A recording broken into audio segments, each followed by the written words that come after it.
Please please please please sir commando sir.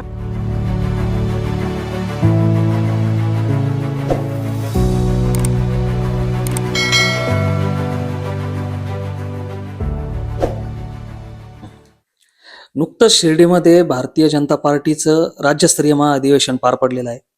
या अधिवेशनामध्ये 20,000 पेक्षा जास्त कार्यकर्ते, नेते, आमदार अशा प्रकारच्या नेत्यांनी इथे सहभाग घेतला होता.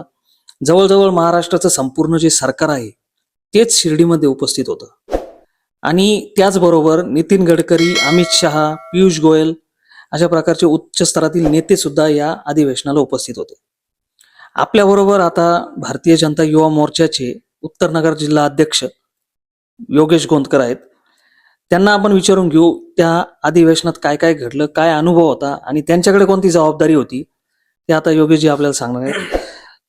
योगेशजी, आपलं स्वागत आहे खबर भारतमध्ये. तर आम्हाला सांगा, जे अधिवेशन आता पार पडलं त्याचा काय तुमचा अनुभव होता आणि काय काय जबाबदाऱ्या तुम्ही पार पाडल्या? 12 जानेवारी रोजी भारतीय जनता पार्टी महाविजयी अधिवेशन शिर्डी शहरामध्ये पार पडलं. ह्या अधिवेशनामध्ये श्रद्धा आणि सबुरी ह्या ज्या बाबांचे ज्या विचार आहे, या विचाराच्या धर्तीवर भारतीय जनता पार्टीने एक टॅगलाईन केली होती, श्रद्धा सबुरी भाजपाची महाभरारी.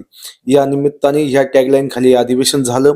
देशाचे कणखर गृहमंत्री माननीय अमितभाई शहा, देशाचे मुख्यमंत्री देवेंद्रजी फडणवीस साहेब यांच्या प्रमुख उपस्थितीमध्ये हे अधिवेशन इथं संपन्न झालं. या अधिवेशनामध्ये भारतीय जनता पार्टीचे महाराष्ट्रातील सर्व केंद्रीय मंत्री, खासदार, आमदार, जिल्हा अध्यक्ष, प्रदेश पदाधिकारी, सर्व आघाड्यांचे पदाधिकारी उपस्थित होते. असे मिळून 20,000 प्रमुख पदाधिकाऱ्यांचं हे अधिवेशन शिर्डी शहरामध्ये झालं. या अधिवेशनाची संपूर्ण जबाबदारी माननीय नामदार राधाकृष्ण विखे पाटील साहेब व माजी खासदार सुजयदादा विखे पाटील यांच्याकडे होती. अतिशय उत्कृष्ट असं नियोजन या अधिवेशनामध्ये करण्यात आलं होतं. एक मोठा पॅन्डल टाकून एक छताखाली हे अधिवेशन घेण्यात आलं. जेवणाची सुसज्ज अशी व्यवस्था होती. शहरामध्ये शहर सजावट अतिशय उत्तम पद्धतीने केले होतं. दर्शन व्यवस्था होती, कार्यकर्त्यांची राहण्याची व्यवस्था होती. आलेल्या प्रत्येक मान्यवराचं स्वागत आणि सन्मान भारतीय जनता पार्टी उत्तर नगरच्या वतीने करण्यात आला आहे. आता आम्ही पाहिलं सोशल मीडियावर एक व्हिडिओ खूप फिरतोय, तुमची आणि अमित शहाजींची, म्हणजे जे गृहमंत्री आहेत भारताचे, यांची भेट होताना तो व्हिडिओ आहे. तर नक्की काय त्या भेटीमध्ये काय घडलं होतं, काय काय अनुभव होता त्याचा? ह्या अधिवेशनासाठी देशाचे कणखर गृहमंत्री अमितभाई शहा यांची प्रमुख उपस्थिती होती आणि ते साईबाबा समाधी मंदिरामध्ये दर्शनासाठी आले. त्यावेळेस आपल्या जलसंपदा मंत्री माननीय नामदार राधाकृष्ण विखे पाटील साहेब, आम्ही अमितभाईंचं स्वागत करत असताना त्यांनी माझा युवा मोर्चा के जिल्हा अध्यक्ष म्हणून माझी ओळख करून दिली. ही गोष्ट माझ्यासाठी आणि माझ्या भारतीय जनता युवा मोर्चाच्या कार्यकर्त्यासाठी एक अभिमानाची गोष्ट आहे की अतिशय सामान्य कार्यकर्त्याची गृहमंत्र्याला युवा मोर्चाचा अध्यक्ष म्हणून ओळख करून दिल्यानंतर अमित भाईंनी मला नमस्कार केला. आणि ही गोष्ट माझ्यासाठी खूप अभिमानास्पद आहे आणि ऊर्जादायी आहे की संपूर्ण युवा मोर्चाने ह्या अधिवेशनामध्ये जे काही काम केलं त्या कामाची पोचपावतीच मी म्हणेन या निमित्ताने आम्हाला मिळाली. आता हा जो कार्यक्रम पार पडला, तर याच्यामध्ये तुमच्याकडे कोणती जबाबदारी होती आणि कशा पद्धतीने तुम्ही ती जबाबदारी पार पाडली? ह्या अधिवेशनामध्ये 22 प्रकारच्या समित्या करण्यात आल्या होत्या. त्यामध्ये एक शहर सजावट म्हणून एक महत्वाची समिती होती की ती ज्या समितीवर संपूर्ण भारतीय जनता पार्टीचे प्रदेश महामंत्री असतील, प्रदेश अध्यक्ष असतील आणि संपूर्ण शहराचं लक्ष लागून होतं की हे अधिवेशन होतं कसं.